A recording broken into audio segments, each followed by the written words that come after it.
finish. Missile, missile, missile, missile, missile, missile. Perseteruan antara Palestina dan juga Israel saat ini kembali pecah pasca kelompok organisasi Palestina bernama Hamas melancarkan serangan mendadak. Gak cuma mendadak, mereka juga menyerang dari berbagai sektor, mulai dari darat, air, dan udara. Akibatnya, karena ketidaksiapan menghalau serangan tersebut, Israel harus menerima kenyataan kalau mereka kehilangan nyawa dari 1.100 orang warganya. This is just the first 12 hours. Namun dibalik mematikannya serangan dari organisasi Palestina ini, beberapa data nunjukin kalau ada keterlibatan antara Hamas dan juga kelompok Hizbullah yang berasal dari Lebanon. Bahkan disebutkan kalau Iran juga punya campur tangan dalam serangan yang menewaskan ribuan orang-orang di Israel. Itu nunjukin kalau saat ini Palestina bisa bangkit ngelawan penindasan yang terjadi selama ini. Namun akibatnya, karena Israel berada di kubu blok barat, Amerika Serikat gak tinggal diam. Disebutkan kalau Amerika bakal ikut campur tangan dalam peperangan ini. Gak cuman itu aja, negara yang dijuluki negeri Paman Sam ini juga bakal ngirimin bantuan persenjataan buat ngelawan Palestina, Lebanon, dan juga Iran. Bahkan parahnya, kapal induk Amerika USS Gerald R. Ford udah dikerahkan di dekat perairan Israel buat bantuan penyerangan. Wah gila nih Amerika, di mana-mana bantu terus ya. Namun lucunya adalah ketika bangsa Israel kehilangan banyak nyawa, blok barat ini gak henti-hentinya menyuarakan yang namanya hak asasi manusia. Mereka seolah-olah korban dari penindasan Palestina. Gak cuman itu aja, ketika Rusia mulai melancarkan invasi ke Ukraina, negara-negara barat juga berkoar-koar tentang HAM. Mereka ini seolah-olah lupa di saat Israel gak henti-hentinya melancarkan serangan ke arah Palestina yang ngebuat korban jiwa terus-menerus bertambah. Hebatnya, mereka seolah-olah tutup mata dan tutup telinga di saat warga Palestina menderita akibat peperangan. Oh iya lupa, kan Palestina gak masuk kubu mereka ya, jadi gak bakalan tuh digembar-gemborin masalah HAM. Jadi intinya, konsep HAM cuma ada di kubu blok barat aja, di kubu lain gak usah. Mungkin kayak gitu ya. Namun yang jelas Palestina bersama Lebanon dan juga Iran bakal bersatu untuk melawan penindasan Israel yang tidak berujung itu. Mereka bakal bersatu untuk memerdekakan Palestina dari jajahan negara yang gak ngerti arti HAM.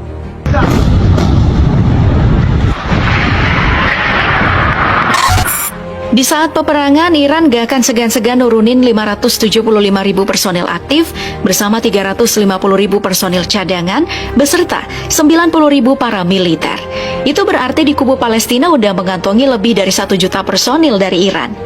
Gak cuman itu aja, beberapa pasukan dari Lebanon seperti 80.000 personil aktif yang dikerahkan bersama 25.000 para militer bakal siap meluncur jika dibutuhkan. Jadinya, dari Lebanon, totalnya itu mencapai 150.000 personil. Itu belum termasuk dengan seluruh pasukan yang masuk dalam organisasi Hamas. Mereka udah pasti rela ngegadain nyawanya demi memerdekakan Palestina.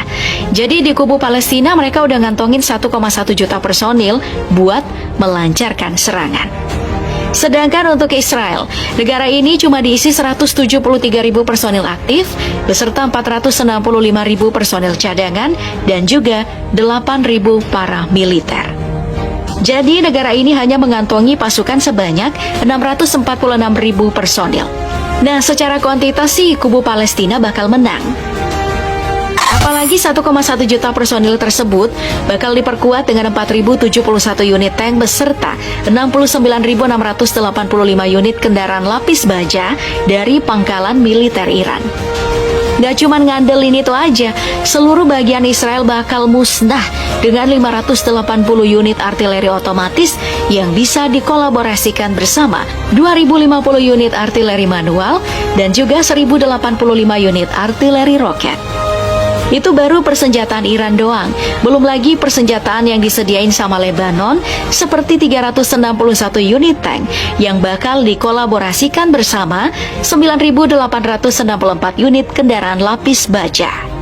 Selain itu, mereka pastinya gak akan segan buat nurunin 84 unit artileri otomatis bersama 374 artileri manual, serta nggak lupa pula 30 unit artileri roket.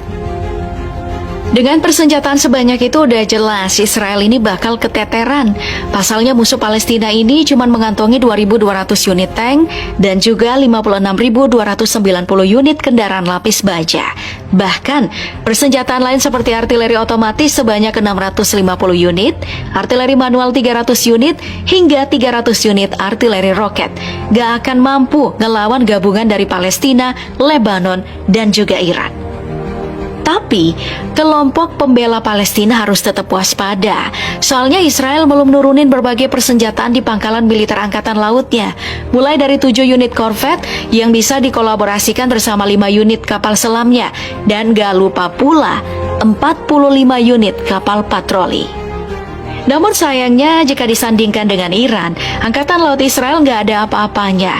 Pasalnya di pangkalan militernya Iran mengantongi 7 unit fregat dan 3 unit korvet.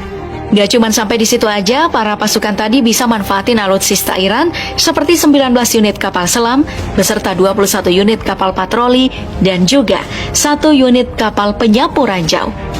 Sebagai penunjang, Lebanon bakal siap ngerahin 22 unit kapal patroli mereka buat nyerang Israel dari laut.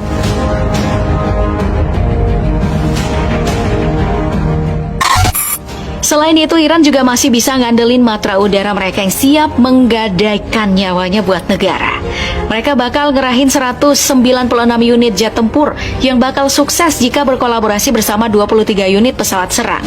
Gak cuma itu aja, 86 unit pesawat transportasi militer serta 94 unit pesawat latih bakal turun setelah ngedapetin arahan dari Panglima Perang. Gak berhenti sampai di situ, Iran juga pastinya bakal nurunin 126 unit helikopter biasa yang akan berbaris bersama 12 unit helikopter serang.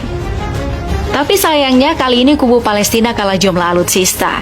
Pasalnya di Israel, mereka ini menyimpan 241 jet tempur yang bakal nyerang bersama 32 unit pesawat serang. Belum lagi, ada 15 unit pesawat transportasi militer yang bakal turun bersama 153 unit pesawat latih. Selain itu, Israel masih diperkuat dengan persenjataan seperti 126 unit helikopter biasa dan juga 48 unit helikopter serang. Tapi tenang aja, masih ada Lebanon yang juga siap menyokong persenjataan-persenjataan buat memerangi Israel. Buktinya, mereka juga punya 9 unit pesawat serang yang bisa diluncurkan bersama 9 unit pesawat latih. Gak cuman itu aja, para personil bakal diangkut make 60 unit helikopter ke medan perang. Wajar aja sih kalau gabungan antara Iran dan Lebanon bisa ngebuat Palestina jadi lebih kuat. Pasalnya negara Iran nyediain dana buat sektor militernya sebesar 5,5 miliar US dollar atau setara dengan 86,3 triliun rupiah per tahunnya.